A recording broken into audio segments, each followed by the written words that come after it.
Hello and welcome back. So here we're going to get into the first of our specific thematic workshop sessions.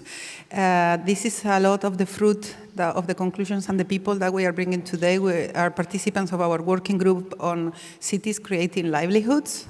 So we are having, it's very difficult for the interpreters, I know, to translate livelihoods, because in English it's more than jobs, it's more than poverty. So it's, we call like means of life in Spanish, I don't know even in French, but it's complicated because it's not employment, it's more than opportunities to live. So I understand that this is going to be a little complicated for the interpreters, but this is how cities, municipalities intervene and break the market logic. So there are some things that are not working, and by intervening small with the communities, you can break this kind of insustainability of the market and make that people live better. So but basically, this is the cities creating livelihood concept. I'm thanking Roberto because I visited him in Chicago back in 2018, and he introduced this project in Chicago, and for me it was like, I understood the concept of livelihoods, because normally when you see it is when you finally understand something. So thanks for all the panelists to be here. I want to introduce our wonderful moderator for the next session. He's Bruno Lana. He's an associate economic officer at the Economic Commission from Latin America and the Caribbean, so a fellow UN officer. Thank you, and please be ready for questions, because we are really trying to have a lot of participation for the floor. So over to you, Bruno. Thank you.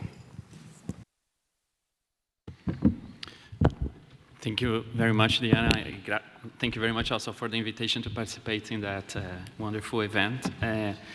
Like I said, Diana has already said, I'm from the Economic Commission from Latin America and the Caribbean of the United Nations, specifically from the Human Settlements Unit of the Sustainable Development Division. So this is the division in ECLAC that works with local governments, urban issues, SDG localizations, and other topics which we are dealing today.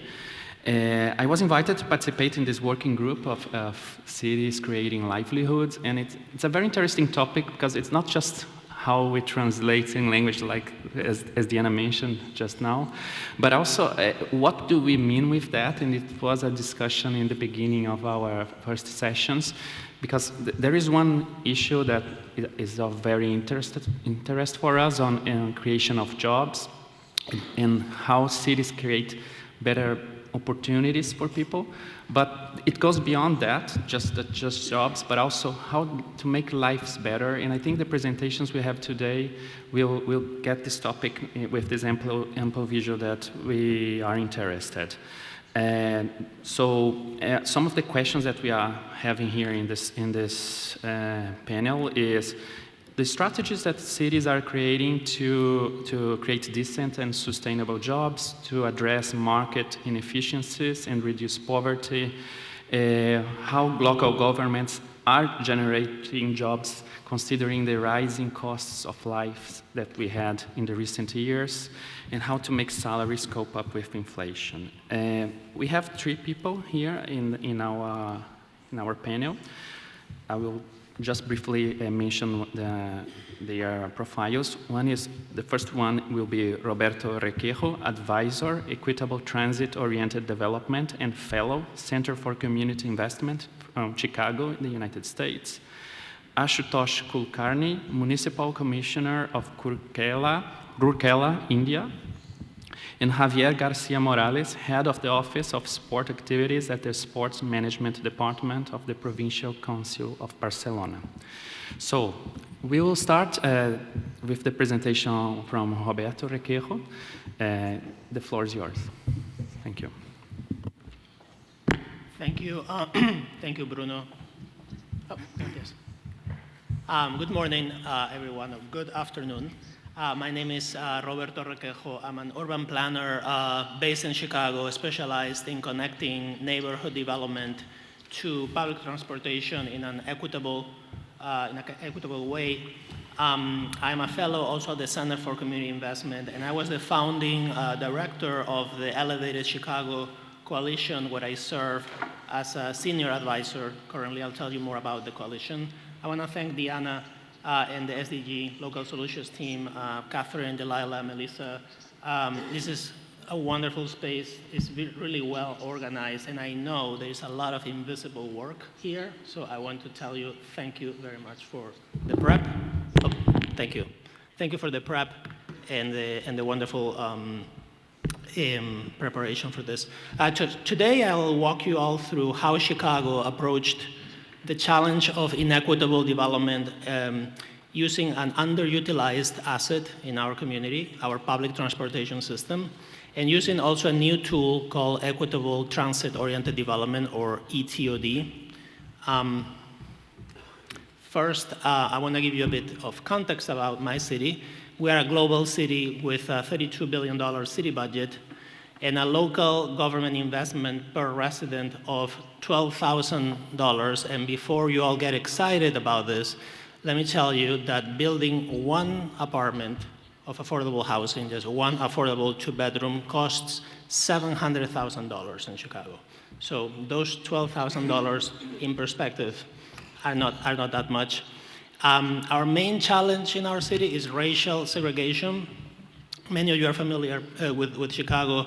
That racial segregation is rooted in racist policies that date back to the 19th century and were maintained through the 20th century. And this history of racism has resulted in a city where we have about a third of the city is white people, a third is black, a third is Latino, but it's not mixed. These communities live very isolated and segregated from each other, and we have calculated the cost of segregation, and it's $4.4 billion every year that we are not realizing or we're spending because of that racial segregation. This segregation affects everything from economic opportunities to health outcomes, including a 16 years gap in life expectancy between our wealthier, whiter communities in the north side and our majority black communities in the south and the west sides. On the positive side, Chicago has an extensive transit network. It covers almost every neighborhood. We still remain very car-centric, so about 50% of people still commute by car. We have a tremendous opportunity. There are 10,000 vacant lots adjacent or nearby public transportation hubs. And so we were trying to figure out how to fix this inequity and how to use this unrealized potential. And the city of Chicago in 2013 had an idea. And they thought, well, I think many of you are familiar with the concept of transit-oriented development. Briefly, it's a new way of developing cities where instead of centering cities around cars, we're centering cities around walkability, public transportation, bikes, etc. The idea is developing policies to encourage more compact, walkable, transit-friendly neighborhoods. And usually these policies look like incentives and easier zoning for developers who build near transit hubs. This started in the US in the 1990s. Chicago was late to this. We had a policy in 2013. So we thought, well, in the US, more than 60% of the people who use public transportation are people of color. So people thought, well, if we build near transit, we're going to be building for people of color, so let's do that. Chicago thought that was the solution, but as I'll mention here, it's a false solution to do TOD, transit-oriented development. And why is that? Because when the city of Chicago enacted this policy, what happened is that the markets that were already super hot got overdeveloped near transit. So this map here shows you that 90% of that development that this new policy created happened in those neighborhoods in the northwest side of the city at the city center. Again, in those communities, there was an explosion of development, a lot of gentrification, a lot of displacement.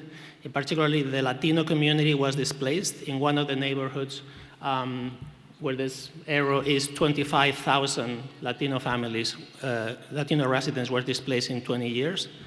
And at the same time that that was happening there, as you can see, this policy has almost no effect in the west and the south sides of Chicago. So the communities that most needed the development near transit saw almost nothing, and those are our majority black communities for the most part, and some Latino areas. Two very visual examples. On the left is an example of what happened in those hot markets. This is Logan Square. It used to be a very vibrant Latino immigrant community, mainly Mexican, and that vibrant business community was erased. Those businesses that you see there were substituted by these towers of high-end housing.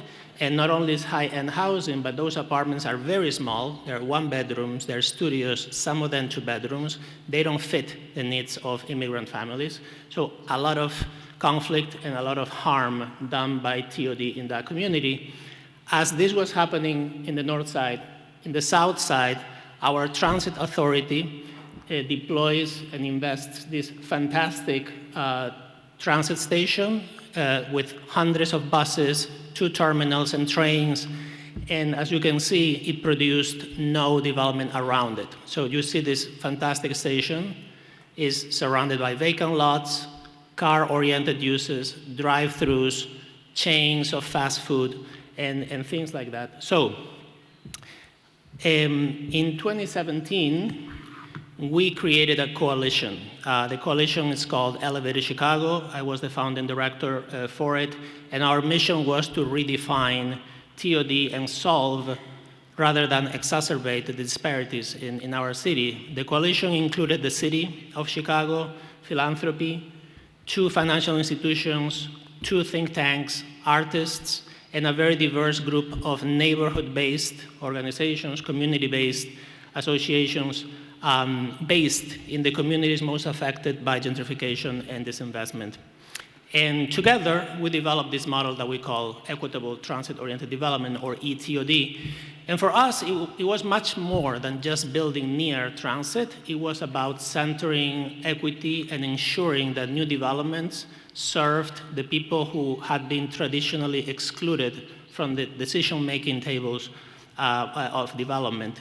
We prioritized community engagement and planning with communities and not for communities, and we try to foster racial collaboration, but also looking at incomes too, and people with different abilities to be also incorporated. So 7 years later, after the work that we did with the city and this coalition, this is what the map looks like.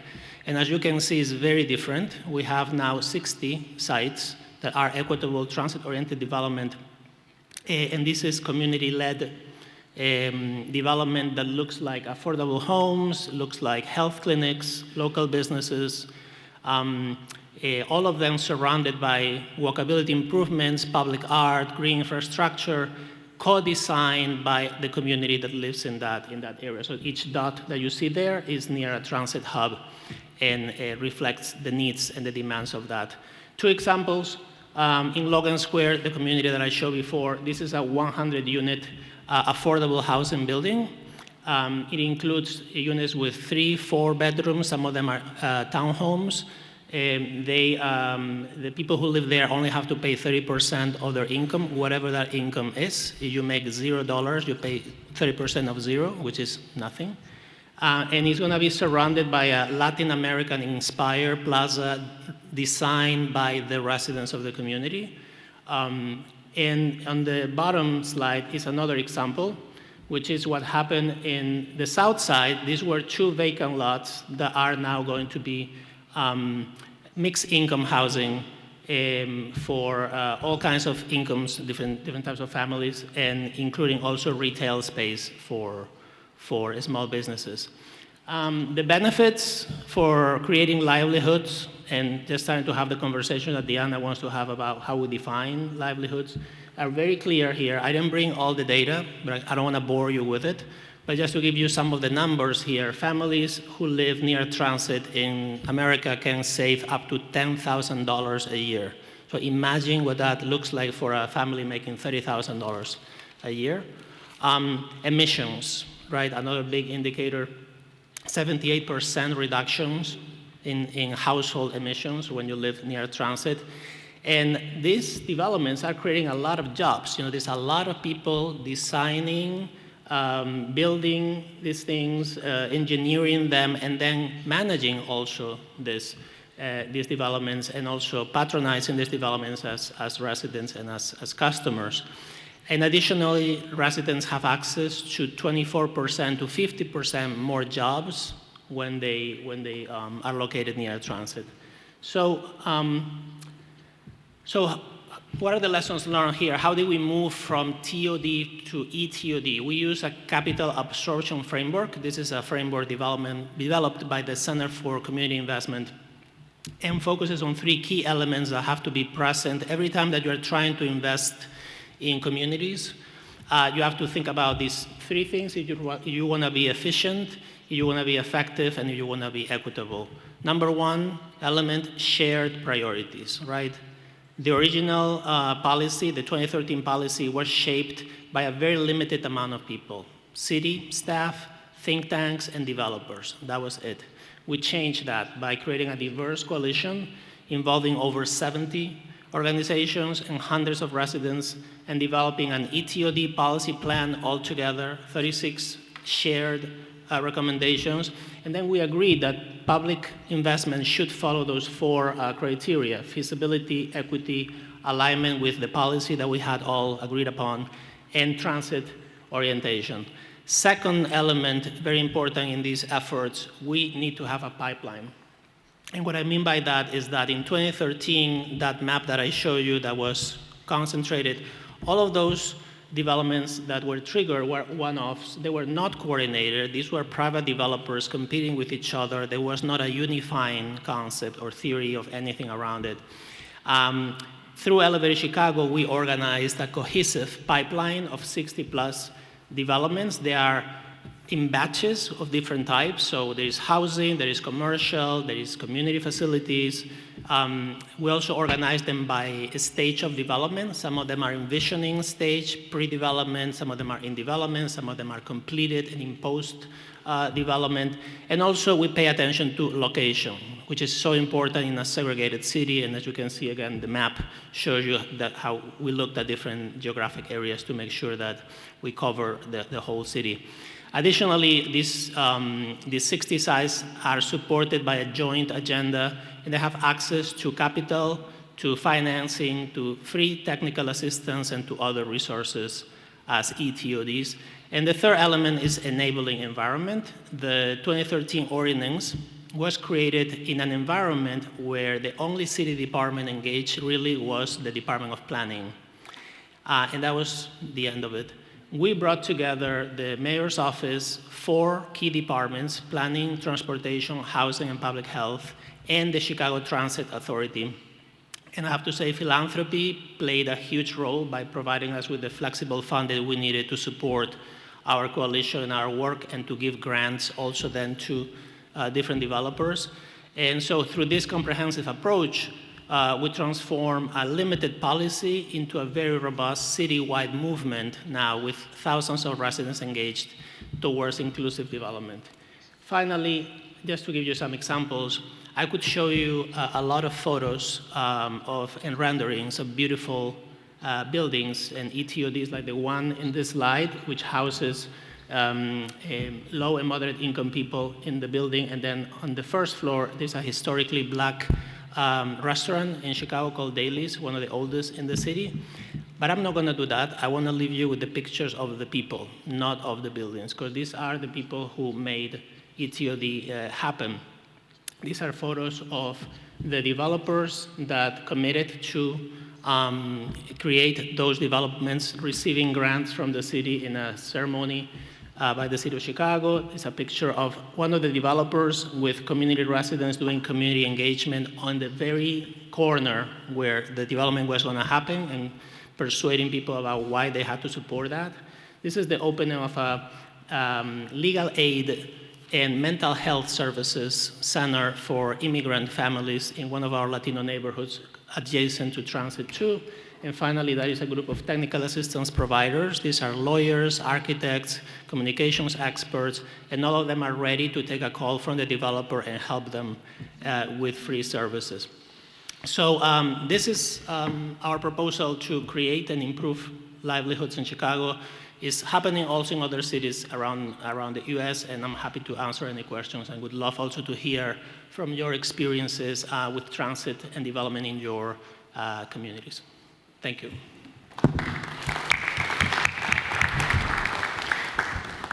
Thank you very much, Roberto. This is a very interesting situation, and I think we are been working in ECLAC with land use around transit facilities. And in the case of São Paulo, even between levels of government, the coordination is so hard that it's interesting to know that later about how this coalition of multiple stakeholders work. But now I would like to call Ashutosh and Javier to, if they have any questions regarding this presentation. Hi, very nice presentation, I must say. I have just one question. Along the transit routes, which I assume they already existed, you constructed either affordable housing or any kind of community services. My question is, how did you ensure availability of land?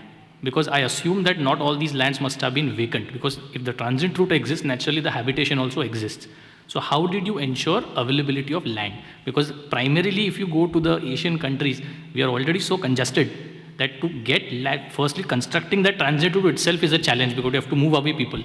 And then if your concept is to be seen, you already constructed something on the lands which are available just in the vicinity of that transit route. So how did you make land available? Thank you.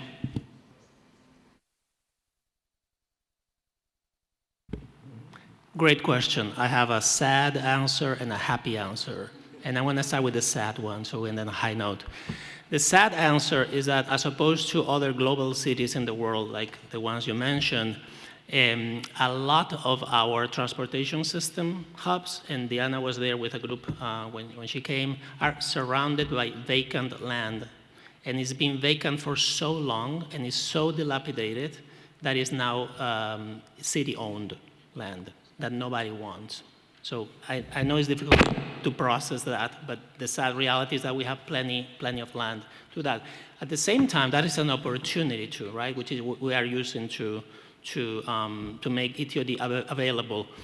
In the richer cities or places of the city, the problem is the opposite, right? In those rich neighborhoods, the availability of land is less. But remember when I told you that we are a very car-centric city? What we do have, unfortunately, is a lot of parking lots, just parking areas in those communities that are owned by the city too. And we have started to transform that land that is now for cars into land for affordable housing. And we have several examples of that. But I know it's really shocking to go to a global city and see that we don't have a problem of availability for most because it's been vacant since the 1960s and it's still there. Great question. Javier. Muchas gracias. Me ha encantado, Roberto. Thank you very much. I loved it. Roberto, I'm here to talk about sports. You'll see this later. I will talk about sports. So I wanted to ask about the role of sports in this 360 view, this comprehensive view. Are there public initiatives around sports? Yes, we have a great. Should I speak in Spanish or English? I'm gonna do English just to keep the thing rolling. So TOD, the concept I mentioned at the beginning of the conversation, traditionally, if you look at what cities are doing with TOD, it's mainly housing, right? There's housing next to transit, that's it. And we challenged that notion too. And we said, people need a lot more than that. People need community centers, people need health clinics, people need arts and venues connected to transit too. As a result, we have a ton of those dots in the map that are community centers that have sports programs, especially for young people, in communities where that is the only opportunity to do things. One thing that our colleagues in Atlanta are doing that is extremely cool, and you would love to see it, is that the Atlanta transit system is an elevated system like Chicago, so very tall lines, and underneath those lines there's nothing except that an organization has started to build soccer fields underneath. So we transform underutilized land that nobody was using into a place for kids to play soccer. So there's some examples of how we integrate sports and ETOD, but very important to integrate them, for sure. Thank you very much, Roberto.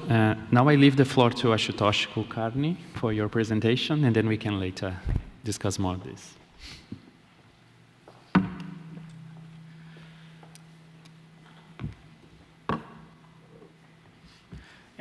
Namaste from India. Thank you, Bruno, for handing over the mic. My name is Ashutosh Kulkarni. I am the Municipal Commissioner of a city called Rourkela in the state of Odisha in India. It's in the eastern part of India. The first slide, it's rather, I do not consider it much of an importance because in India, when you do anything per capita, the denominator is so high that that per capita has no meaning. That's because the population is too high. So while the population of my city is just 0.7 million, in the western part of the world, this might be considered as a good city, a mid-sized city or something of that sort. From India's perspective, there will be another 500 cities of this population. So again, from the perspective of India, these statistics are very average. And naturally, since the cities are based on funding that is mainly coming from the center and the state government, our per capita money that we are able to spend on the people is also very limited. So in whatever limited resources that we have, we are trying to ensure livelihoods are generated for the people. I'll first focus on the problem statement, then go on the solution. Number one, 50% of the population of India is women. And because of our social background, women do not generally work. They are generally at home taking care of kids. So that's like 50% of your productive population not entering any kind of a job market. Now that's a problem. Second, these women are interested to do something. It's not that those women are mentally also not ready to go out, but they do not get the opportunities. Number three, the city itself has its own requirement of certain professions in which we need people to work for us. But then we don't get it because the men folk generally are involved in some other work. So when we combine these two problem statements, we came up with the solution as to why should we not handhold these women, train them, and ensure that they do certain tasks, maybe for the private, as a private profession also, and also for tasks which are needed by the city government also. So basically what we did was creation of self-help groups. So this is a very important concept that India has evolved. There is something called as the Urban Livelihoods Mission in most of the state governments. We create a women self-help group of 10 to 12 or 15 women. They give a name to that group is officially constituted. There is a revolving fund, so they get certain backup money or a seed money for whatever they wish to do. Then we check their skill sets as to what exactly can they do. And then we send them for certain training. And then we allot them certain jobs with respect to those training. And those jobs are generally those functions which the city needs. So the government is ready to pay them for the work that they do. And for certain professions like all kind of manufacturing of fast-moving consumer goods, there they themselves get loans from the banks. They set up their small manufacturing unit and they naturally earn the money out of it. 2-3 important things. One, we train them financially because please understand that these women are, I can say, semi-literate, but they are not poor in mathematics. But they have to be taught how to maintain audit accounts, how to maintain financial accounts, because it's a question of money. Second, how to approach banks, because every time the government is not going to fund them. They have to ultimately check their own sources of financing. So there are many scheduled and non-scheduled banks in India, any other non-banking lending institutions. How do they approach them for money? And the third is, as I said, the skill set that we train them. That if somebody is, let's say, willing to do a business in tailoring, sewing of clothes, they are trained in that way. Somebody wishes to create some Indian foods which are very popular in the market, they are trained in that way. So these kind of hand-holdings we did, and then we listed down the kind of professions that the city would like to employ them for our own businesses. So a city typically has waste management, traffic management, tax collection, and there are many other smaller businesses that we would wish them to run. And this is where we included them. The end result of all of this is that there are more than 3,000 women SHGs functioning in the city of Rourkela, and they are into some or the other business, either of their own private profession or which is linked to the city government. I'll give you specific examples. For example, this is the project for which Rourkela got a good helping from the United Nations Development Program. This is under the Global Mayor's Challenge. We propose something called as a solar-based cold storage. These are retail stores in retail markets, and they are run by women self-help groups. And they are essentially profitable, but this session is scheduled for after lunch. My colleague Bevin will discuss about it in detail. So for now, I'm just telling the idea and skipping it. He will discuss it in detail later. For example, naturally there are so many places of working, but there is no place for eating. So we thought, why not have a cafe, which is fully run by women? So there is a scheme in the government of Odisha. It's called Mission Shakti. And then that's why the name came Mission Shakti Cafe. So again, these women were trained. How will you cook? How will you maintain hygiene standards? How will you ensure finances are kept in proper place? And we just invested in the cafe, and we just gave them to handover. We don't need any profit out of it. Whatever is your profit, you enjoy out of it. That is not our lookout for profit. So they will ensure that they market their cafe well. And there are such cafes you will find in every city in Odisha. And they have good profit. Some 25 to 30,000 rupees per month is what they get as a profit. Another example is waste management, as I said. In Rourkela, we have something called as MCC, that is Micro Composting Center. It's for wet waste. And there is something called as Material Recovery Facility. It is for dry waste. So when our door-to-door sanitation workers collect the waste and bring it to these centers, it is the women who are tasked. They are trained. They will weigh the garbage. They will segregate it. For the wet waste, they will do the composting, create fertilizer out of it, and they will have the forward linkages as to whom they want to sell the fertilizers. Similarly, for material recovery facility, they will segregate everything, glass, plastic, metal, paper, and they have their own forward linkages and ensure that they will run it. So again, a city task is being completed, that is waste segregation and processing, and at the same time, livelihoods are created for women. And these are the various steps that are there that are seen in the presentation. Yeah, and this is the organic manure that is created out of it. It's purely organic, and there are many takers for it. They sell at a very good price, and these women profit out of it. This is the composting it is done. So you'll say it's an open pit-based composting. They will ensure, and naturally we give them all the hygiene training also, how to do it and how not to do.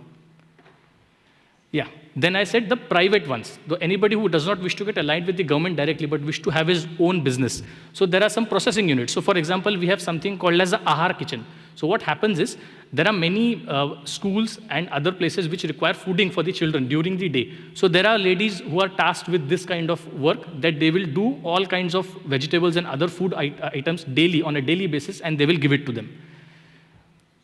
Then another city work, that is collection of taxes. So again, certain women self-help groups are involved, and they ensure that taxes are collected. They are given certain areas. We call them wards of the city. They go there, they collect taxes from the people around there, and they deposit it with the city government. Some really interesting examples which are not there in the presentation, but which I would really like to say is, there are women who are in dire need. So there was a woman who was a widow. Her husband was no more, but she had 2 kids to look for. She merely approached the city corporation and said that I want some help. Please teach me whatever skill set I want to have, and I will do it. We taught her to create incense sticks, so that the things that smell well, incense sticks. She brought the chemical from the market. We trained her how to create the incense sticks. Today, that woman is earning not less than 50,000 rupees a month. And so this is another example of where, if women approach us, we handheld them. There are training institutions. We send them, you get trained, you do your own business. So the main theme of this women SHGs now is SHG to SME. To SHG self-help group, SME small and micro enterprises. So these are all informal stuff. But if out of 100 SHGs, even if one group is such that it really has good business ideas, it might convert their own idea into a small business. And that's precisely what we want. That is the core idea of generating livelihoods in the cities. These are some of the parks and community toilets in the city that we wish to maintain. Again, I would have ideally have to hire sanitation workers and cleaners. Rather than that, those women are readily available. They are more than happy to maintain those parks, water them daily, clean all the dry leaves, etc. And the lessons learned, as I said, more than 3,000 such women SHGs have been created. More than 30,000 women are the members of such groups. Better incomes, and please, in a situation like India, the woman is generally poised to take care more of her children's future. So if she gets money, she's not going to while it away in other pleasures of life. She will save it, number one.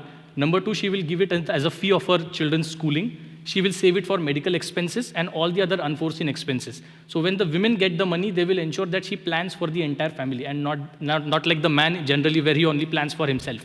So we have a huge potential of such activities in Rourkela, and continuously we engage with women. They approach us, we approach them, we take help of our local representatives. They bring to us what all women are there, who needs their help. We have certain funds ready for revolving funds and we give it to them. So our experience is good, and we have got very positive feedback of generating livelihoods through the help of women self-help groups. Thank you very much.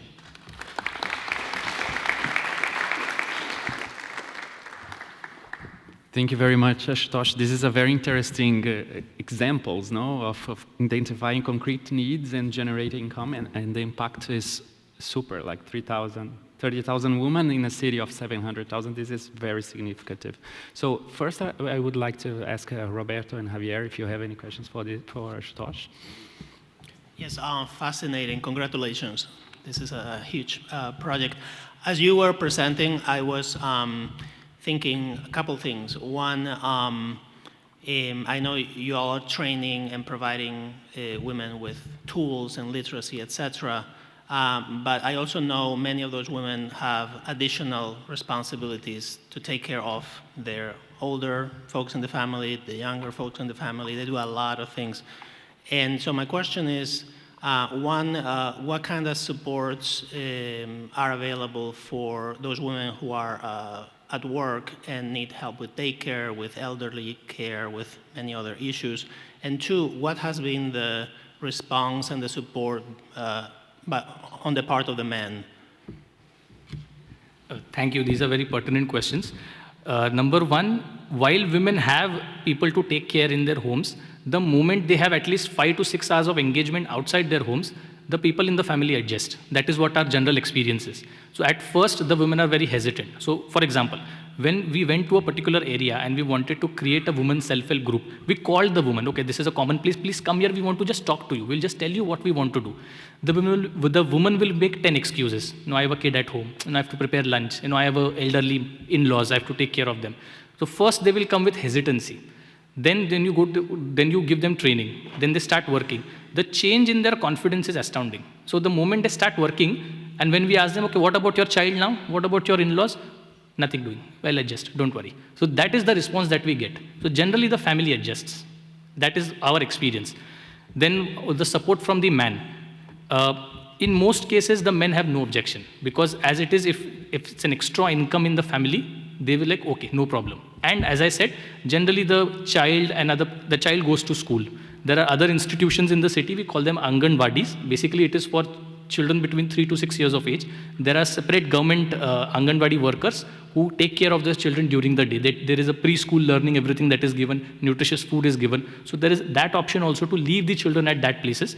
And as I said, ultimately it's about family adjustment. And the moment they get to see a financial possibility out of this women SHG, automatically the family adjusts. Thank you.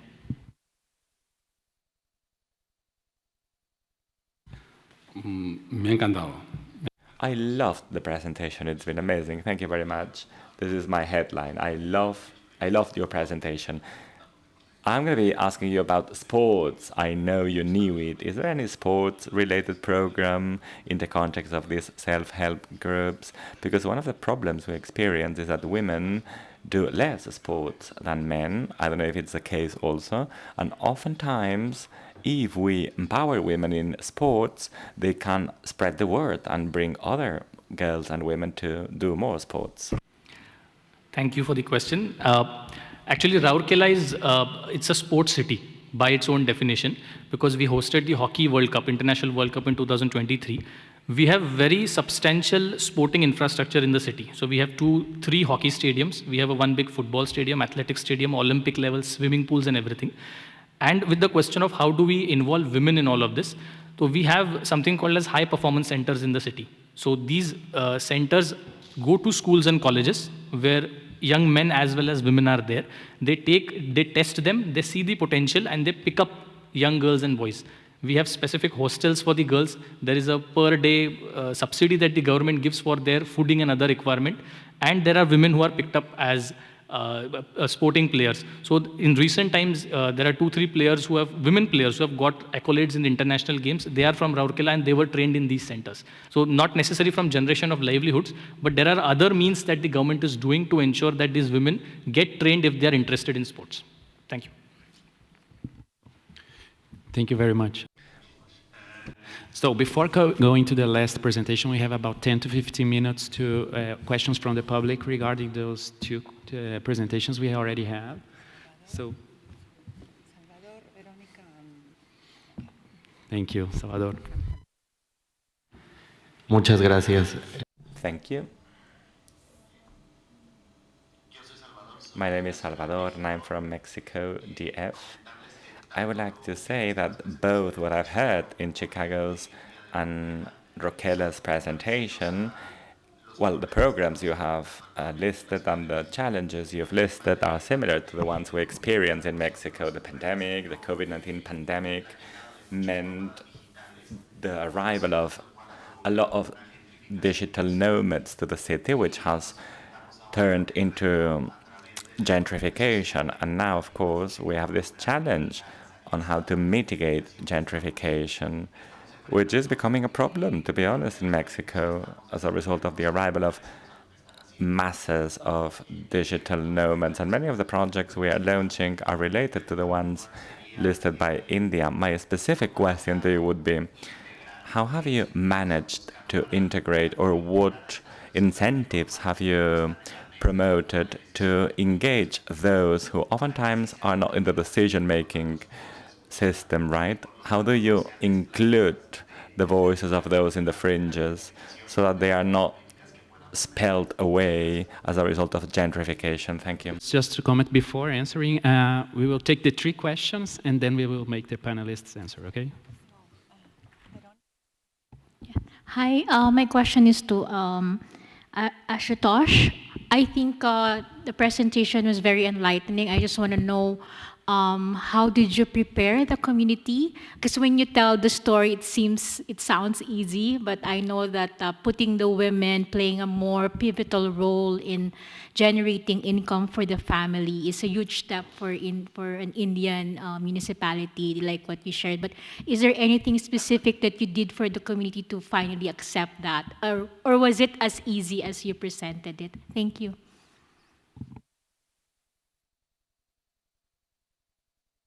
Hola. Hello, and how are you? My question is to Roquela.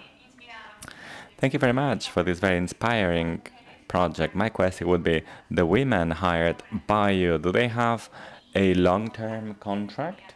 And do they have social benefits, such as access to health and potentially a pension fund? Thank you. The questions. The first 2 questions I'll answer together. Making these women believe in themselves is a challenge, I agree. And what we do is we have developed something called as our target is slum areas, primarily slum areas, because women from wealthier families, as it is, have their own education, they have their own professions. So we developed something called as SDA, Slum Development Associations. They are essentially people of local slums, and we take them, because if I go to a slum and say, come on, I'll give you some training, they will say, who's this guy? Why is he coming to me?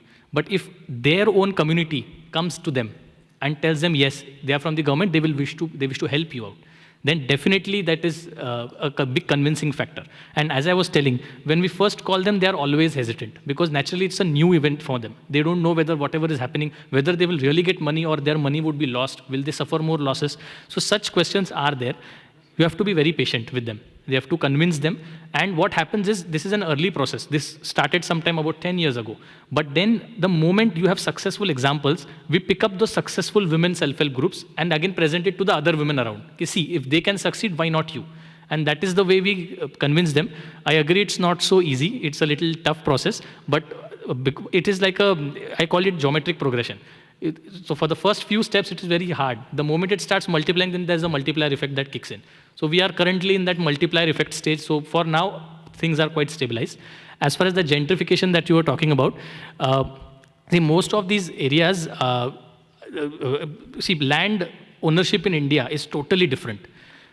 In India, because of high population, the areas that develop in a city are primarily directly segregated by economic income. So the rich people live in a separate way and the slums live in a separate way. The scope of gentrification often is limited because those people themselves, you can't have somebody else coming from outside settling there and making that area wealthy. You have to ensure that people there generate wealth. And that has happened. So for example, there is something called as a leprosy colony in my city. So these are essentially colonies of leprosy patients. Now everybody knows leprosy is not a taboo today, but in those days it used to be a taboo. People used to keep them away. Now we ensured that rather than people coming outside and settling there and doing the gentrification process, we ensured that why not we give you certain training and you start it. So we took their women folk, we'll give you certain training. We generated, there are some parks around, we gave them, you start maintaining these parks. Somebody started some local business, and now suddenly you find that their incomes are tripled. And now automatically their houses are better, and automatically that area has increased in its income. And the question that you had asked, I'm sorry, I lost the question. Yeah, the social security benefits. What the government does is, since these are small businesses, they are on their own. So rather than in any inbuilt mechanism of social benefits, the government itself runs many other schemes. So we have some schemes called Pradhan Mantri Jeevan Jyoti Bima Yojana. They are essentially pension and insurance schemes. And the premium that they have to pay is highly subsidized by the government. So what we essentially do is the moment they register themselves as a self-help group, we automatically provide them application forms for these so-called schemes. So the down payment or the premium value is very less. They will automatically register them. Most of these women are in their 30s, so they still have 30 years of any kind of premium payment that they wish to do. And then automatically they get covered under so many schemes of the government of India. So it is a parallel process. And there's no contract. There's no contract except for the city level works that we do. So if you're let's say doing waste processing for us, then we have contracts for 3 years.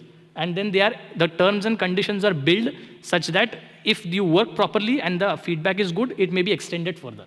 So it is on their performance that we extend the contracts. Thank you.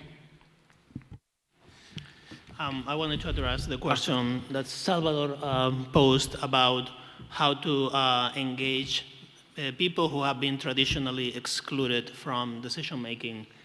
And I want to start by acknowledging that those of us who work in spaces, including spaces like this, right, where we have access and privilege and the ability to connect to people that others don't. These are very intimidating spaces for the average citizen. City council in Chicago, interacting with the government, public comment in a big meeting. These are very, very intimidating experiences for folks who live in the community, you know, and feel that they don't have power, right? And we need to start there. And to the question that Diana posed earlier about how to get closer to people with SDG and indicators, et cetera, the first thing is just how do we break the barriers, right? And make these spaces more friendly, you know, to people who have been told you don't belong here, that they don't look like the people who are here, that they don't dress like the people who are here, that, et cetera. So how do we change that? So having acknowledged that, a few things that we did in Elevated Chicago. One was to role model that the world of transportation, infrastructure, and development, at least in the US, is very male-dominated, is very white-dominated, is very middle-age dominated. And so we decided to do the opposite. And if you look at the members of our coalition, the people who lead the work, these are women, these are people of color, these are young people. These are not the people you see in the spaces where planning and development take place. We also, in our meetings, who were open, we did not shy away from conflict, and open conflict, and allowing people to express themselves in the language and in the expressions that they want to express with. And by role modeling that, the second thing that we did is then when we met with leaders in the city of Chicago, when we went to those intimidating spaces, we brought people with us. And we brought them to the meetings with the mayor, and to the meetings with the governor, and to the meetings with the banks.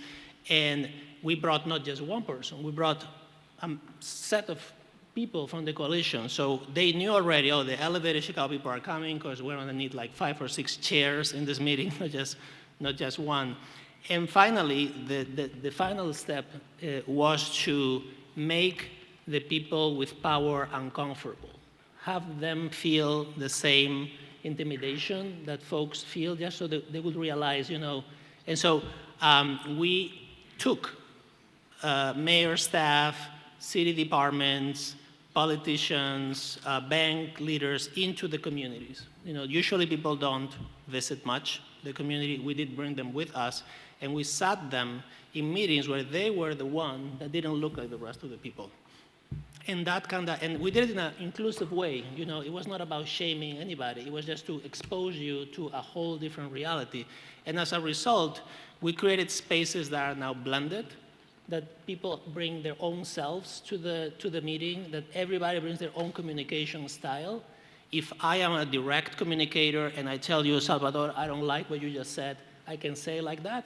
If I'm indirect and I tell you, Salvador, I don't know what to think about what you just said, it's okay too. So it was a process, right, to get there, but the most important part was how do you change the culture of government for them to be able to embrace people and styles of communication that they don't have the capacity to handle because they have excluded those people first. And it's a slow and steady process.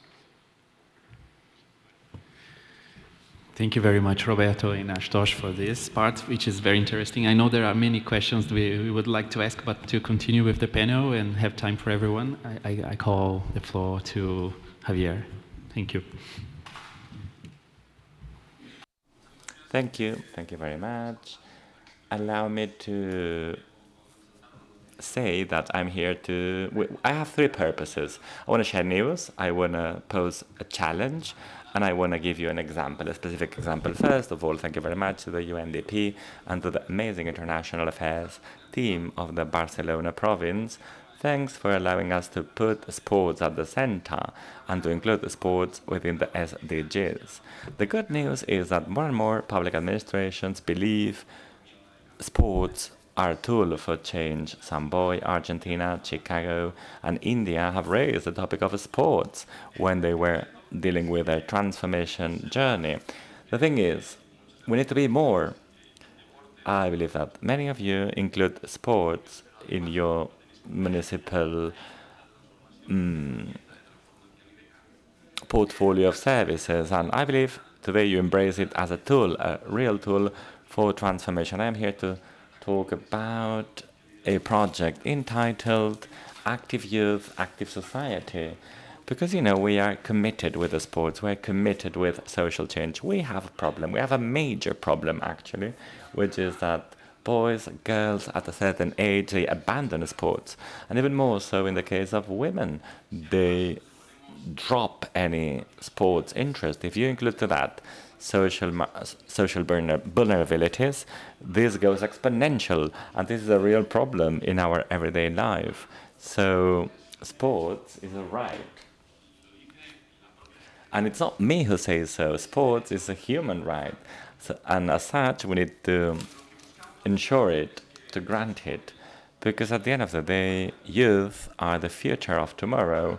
And they need to play sports. They need to practice the sports. And this transformation has to have a positive impact in their lives. Because youth today are tomorrow's citizens. But what they do today will shape his or her life. The aim of the project is to fight sports abandonment and sedentarism, so that more and more sports activities are embraced, and as such, a more positive attitude towards life. This has an impact on 3 SDGs, 3, 5, and 10, health and well-being, gender equality, and eradication of inequalities. This project has been implemented in the last 2 terms. In the first one, we invested €5 million, and now we are investing €10 million. The Barcelona Regional Council is working with 311 municipalities, 218 of which have embraced the project. This is done through 5 work lines. 1, grants for vulnerable groups.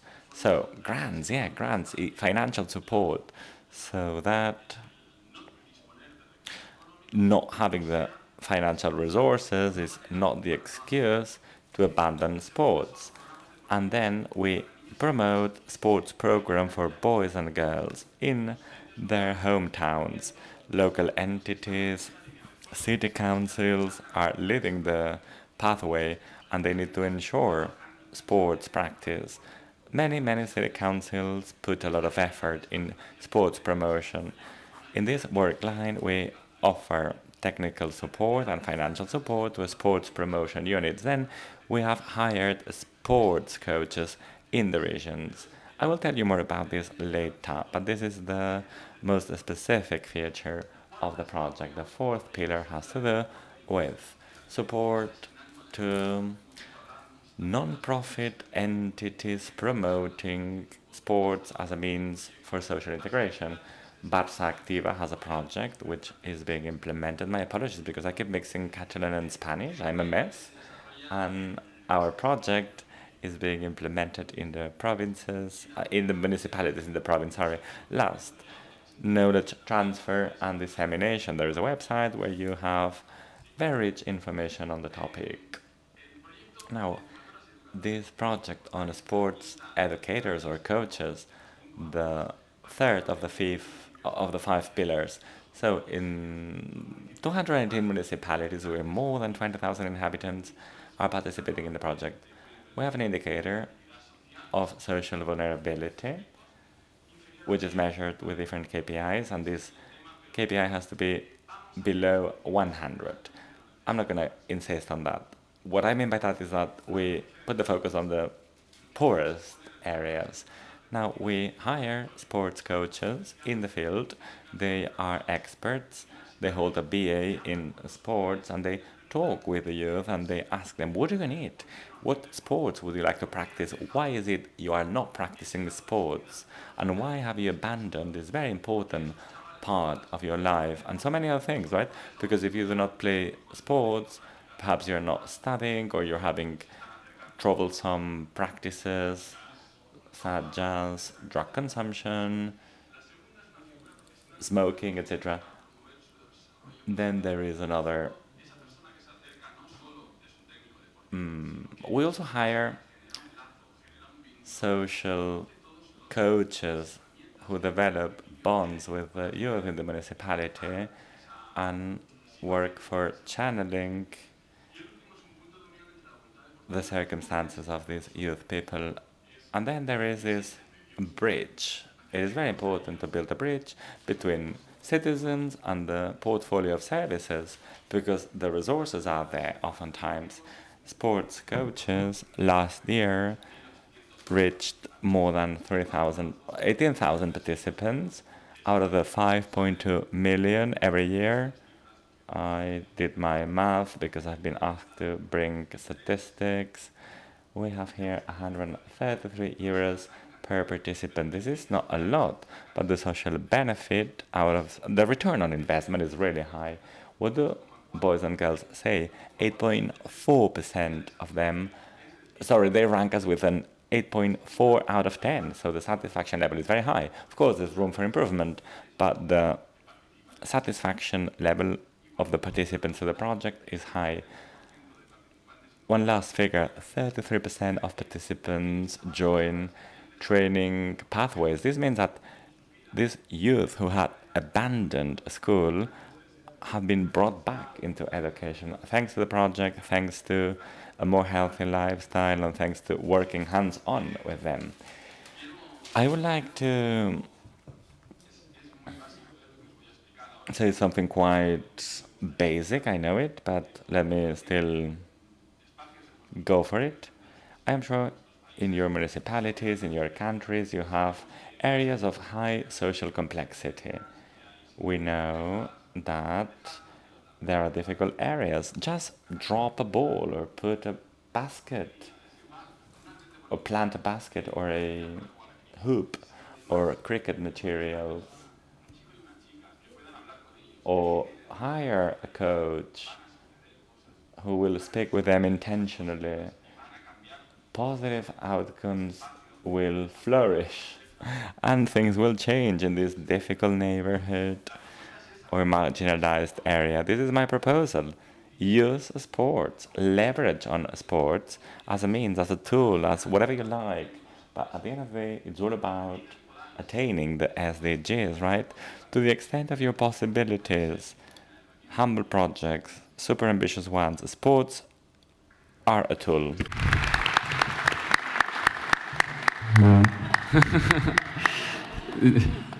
Thank you. Thank you very much, Javier. I get the message of the sports as a transformative tool, and in the end, 1/3 of the participants are enrolled in a capacitation program. This is a really interesting result. I will get if there is any quick question from Roberto and Ashutosh, or we can get from the public also for this presentation. Quick question. Cuando le preguntaba.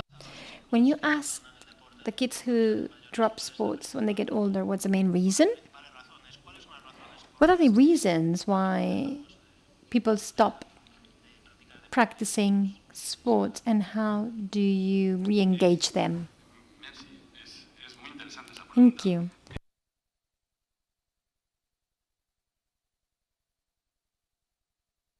It would be nice to just find a solution and that's it, but we don't have one. There are multiple reasons. And if you add intersectionality, then it goes exponential. So what we need to do, the most beautiful thing about this, I mean, we're grow up playing sports, doing physical activity, we'll play, we'll run, and at some point you disengage. You need to come closer to that moment and engage again. And for many people, it's the environment that takes you there. If your mother, father, brother, sister practice sports, you may follow their lead, or you'll go back to sports when you grow older. It's generating a habit, which is not easy. In the end, it's finding a way. Everyone has their own problems, but it's multiple factors. I don't have time, my studies. No, it's not cool. What's cool is something else. So we need to change the mindset, but it's the same change of mindset as we saw in your presentation. We need to change the mindset. There's an opportunity, let's use it, each and every one of them. Thank you, Roberto. Okay, so I'll get the 3 questions from the 3 people that I identified, and then we can also see from the chat.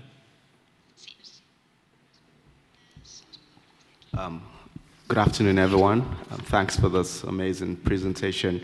And I love your statement, not having financial funding is not an excuse for not implementing sport program in council. And in February this year, my mayor, I'm Vandi Imosati, and I'm from Freetown, Sierra Leone. We launched an ambitious agenda to create dignified jobs for 120,000 youth, including women. And sports definitely, it's one key component that we believe that will drive, love and happiness in our city. And however, we've been struggling even for our own team in Freetown. We've got a soccer team that is part of the Premier League. We've been struggling in terms of funding. And so we want to know from you, what are the phase plan implement? You mentioned huge amounts of costs that have been invested in different sports activities. So what are the phase plan implemented for these sports you've just mentioned? And over the years, what are the low-cost programs and quick wins that built momentum when you started?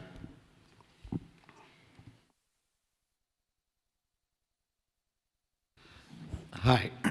So my name is Vikas Verma. I'm from UNDP, India. Very good presentation, and I was just actually wanting to understand, maybe I missed out because of the translation, but since the session is on livelihoods, I wanted to understand more from the perspective that how did these sports helped in the livelihoods. You spent a lot of money, and is there any impact figures or research which has helped you to justify in terms of what kind of livelihoods have been impacted? Thank you. Hola, Javier. Hello, I understand that it is a project that is oriented towards the youth for Xavier. But thinking of maintaining an active society, I wanted to know whether there are any strategies aimed at adults or older adults also finding this activation via sports. Preguntas, entonces, y después vamos a una de... Maybe, Xavier, you can answer these 3 questions, and then we will continue with the rest if we have time. Vale, muchas gracias por las preguntas. Thank you very much for the questions. They were necessary, you know what I mean? They're not easy. We have the same problems in Sierra Leone. We have the exact same problems. We need funds. We would love to have all the 311 municipalities have these programs, but we cannot make it. Small wins, quick wins. Well, we need imagination. I'm sure you have imagination. And we've talked about showmanship sports, the European leagues. We're talking about a different thing. The Premier League, we're talking about a different thing. These sports as a show, they're very good for motivation. Everyone wants to be an athlete, boys, girls, everyone wants to be a soccer player. But if we bring it down to earth, I'm sure you have entities, sports organizations, non-profits that organize activities. This is where we should be going. These are the drivers. The other thing is nice and good. The show is nice and good, but it's a show. It's a different business. It's another thing. Let's start from the beginning, from the foundation, and that will be it, starting from the bottom. From India, well, we at the Provincial Council, we do technical and financial support. We have analysis and evaluations that tell us about the impact in each municipality. And these municipalities, for example, Samboy, they're here as well. It's one of the municipalities that has sports educators on the ground, and they make these projects their own. We have financing, but they end up owning the project because they see the usefulness of the project. It's not a quick project.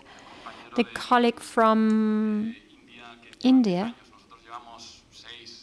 spoke about 10 years. We have been doing this for 6-7 years, and we have a long road to cover. But this data will give us feedback. We have assessments, but we need to continue growing continuously.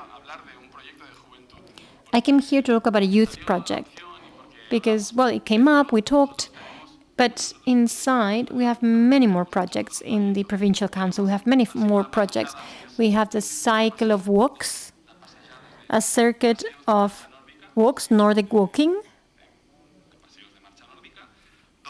Nordic walks, with about 3,000 elderly people. For us, elderly starts at 60-65. So they walk around the municipalities, they exchange outings, and they do Nordic walk around the territory, 2, 3, 4 hours. One day they get on a coach, they go to a location, and they get walking. And at the end, we all get together in a meeting. But that means sport, but not only sport, it's socializing as well, talking to others. Well, we have the pandemic of loneliness. Maybe it was more evident during COVID, but many elderly people are lonely. So this helps counter this loneliness and leads to healthy exercise habits. Thank you. Thank you very much.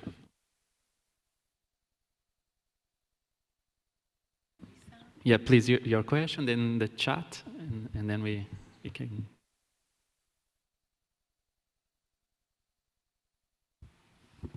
Hola, mi nombre es Karen Galdame.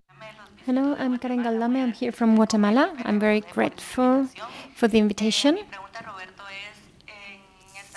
My question, Roberto, in Sanzuela, where I'm vice mayor, we have a school made up of 323 kids, and we've connected education with sports, because when you mention something very important, which is that we do not remember where the problems come from, and that economic and social problems can impair the growth or the future of a kid. The initiative was to create this sports school from childhood to them going out to a league.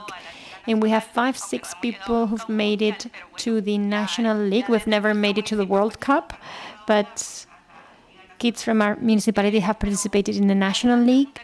And there's a key question here, because money, the financial aspect, is not a key factor or an excuse not to practice sports. So what about when we combine the health factor, when the kids are not in an adequate health condition to practice sports, what do we do then? I have one more question. I will speak in English because the question came in English. So I'm providing the questions from the chat, and there is one person from Cabo Verde, Pedro Moraes, and he's also providing some experience from Cabo Verde. He says that Cabo Verde is losing its population, especially young people who are looking for other opportunities in Europe with the Community of Portuguese-Speaking Countries Mobility Agreement. So the sport project that you have just presented is an interesting way to keep the youth in the country and in the local government. And he would like to ask again how it is financed, and if there is any link between public and private sector in this project. And he also asked, he would like to know more about the project model, because there in Cabo Verde, they have been developing a basic project for 3 years with three rings: social ring, sports ring, and environmental ring, in line with the SDGs and sustainable development. So it could be a good exchange between these two local experiences. Gracias. Os he dicho que no preguntaseis. Thank you. I said not to ask, but okay. No, I'm just kidding. The question from Guatemala, maybe I misspoke. Financing is important. Money is important. Do not cut my budget for next year. Money is very important. Having said this, let's be imaginative. Let's go beyond. That's my idea. Let's use our imagination to go further. And I would add 2 things. It's important. Money is important, but professionalism is also very important. Not everything goes. Not anything goes. Let's forget that old idea that anyone with a ball is a coach. No, because otherwise these things happen. Health and sports, anyone can do anything. No, let's use professionalism. One of the details of this project is that these the persons are university graduates in sports. They have been trained to do what they do. And we train them also in social bonds, in social knowledge, information on the specific characteristics of the population we're dealing with, and the tools available in the system to generate this link with society and with the kids. I guess that the key to the project is also the interrelation of many factors. One of them is social welfare, social services, let's say. Whatever happens at home and that the town council can support, for example,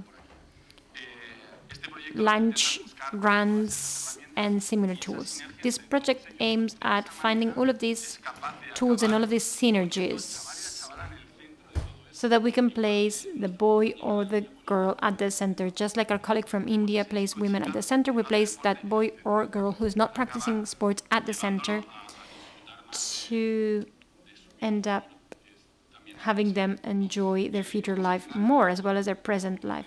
Financing, the question from Cabo Verde. Well, we do whatever we can, but mainly with the help of each and every stakeholder. The Provincial Council provides money, yes, but mainly the town councils are the ones that provide money, because they are the ones that are in the first line with citizens, and citizens are demanding this right to practice sports. So town councils provide money, even the citizens, when it's necessary, if they go to sports facilities to practice sports. But when the citizens cannot pay, then the town council does. And we also use the funds from the provincial council, and we also have the Catalan government, the ministry, that can pitch in. But the true value is that of the local institution in the front line, face to face with the citizens in an uncomfortable or difficult conversation. Thank you. Thank you very much, Javier. Now we are heading to the end of the panel. I invite Roberto and Ashutosh for a final message, a wrap-up message of 1 minute of what you're this panel. My final message is similar to the final message in my presentation. I would love to better understand how other cities around the world are dealing with transportation and development.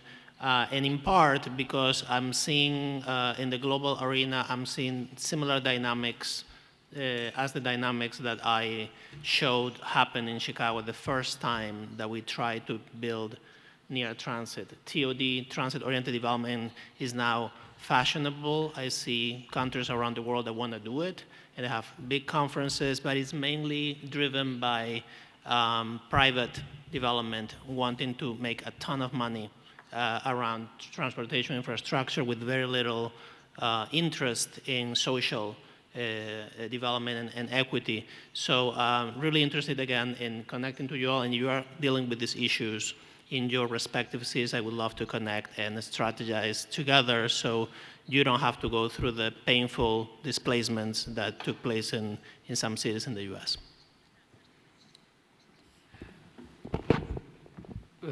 First and foremost, I would really like to thank all my two colleagues for such a nice session. One simple closing remark that I would make in case of generating livelihoods is that we have to be unorthodox. The place from where we sit, we often assume how vulnerable people would like to have their lives be. And the moment you start interacting with them, all your orthodox ideas fall off, and you realize that they are much more capable, much more interested, and they possess much higher emotional quotient and intelligence to get things done. It's just that sheer lack of opportunity makes them in the place where they are. My only closing remark would be, in any city wishes to have any scope of livelihood generation, please do not assume things. My best suggestion for everyone would be, please go and talk to them one-on-one. Listen to them and ask them, what do you want? What are your struggles? And that will give you the ideas of how to give more livelihoods to them. Thank you. Thank you very much. Oh, there was a last question that we didn't get. Thanks. No, it was a comment. Yeah. I think the comment is on sports. Just an example, a recap. After COVID 2019, I think with the lockdown, people couldn't go out to play sports or to do any sporting activity. I think a lot of cities experienced that lack of participation in the sports. I think maybe just to share, I think what we did, I think mostly was the mindset change. After that, I think the mindset change. Most African countries, or maybe where I come from, people think of sport as football. So if you can't go football, you're a youngster. If you don't participate in football, that's all that they think about sports. Maybe we could share that. We could expand to sensitize communities. What is sports? The administration of sports, as you mentioned. How is it governed at the ministry, at the local council level? Who is involved there? Maybe we could sensitize more to the communities, put structures whereby sporting can be any sport, running, taking part in other activities could be sport. I just wanted to comment on that one, that maybe we could put mindset change in terms of sporting activities, because what we see as sports mostly, it's just football in most of the countries. And for women, it's netball. These two, like in Malawi, it's football and netball. Other sports like running, swimming, those are not considered as sports. So we could sensitize and then see how we could take part. Thank you. Thank you very much for your comment. Well, I will do a very quick wrap up, and I know that Catherine will also certainly come with many words that I might have missed.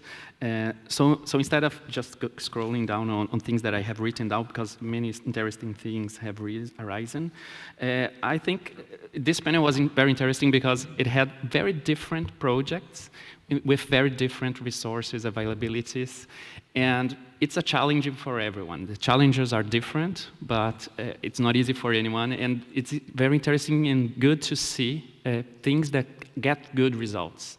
I think in the first case, it goes against, I don't know if against is a good word, but against market forces, if you compare the results of the project with what would happen with just changing zoning laws. In the case of India, how it created opportunities for needs of the citizens and generates incomes. And in the case of the sports, I get especially the message on how the people get enrolled in other institutional programs of the government once they are participating on that. So thank you very much for all of you. I think it was a very interesting discussion, and I leave the floor to Catherine to wrap up. Thank you, Bruno. So from our discussions in this session, the key highlights, thank you. From our discussion in this session, the key highlights, the first one would be on engaging and consulting with key stakeholders to ensure that initiatives meet the needs of citizens. And we also looked at prioritizing equity in community engagement process to ensure that new developments serve the most vulnerable. We also looked at the need to assess spillover effects in the design of projects to avoid adverse effects. And we also need to ensure an enabling environment through funding from the philanthropic support, grants, and also the use of revolving funds. We also saw how the design how a well-defined strategy of a forward and backward linkage in the design of a livelihood project ensured its success. We also looked at how training is required or is essential to develop skills of citizens and also to open up opportunities to livelihoods. We also looked at needs assessments, noting that it's required, we need to do a needs assessment to understand what the citizens need. And looked at the importance of hand-holding, providing coaches to support citizens when we design projects. And the final one was leveraging on sports as a transformative tool in livelihood development. Thank you.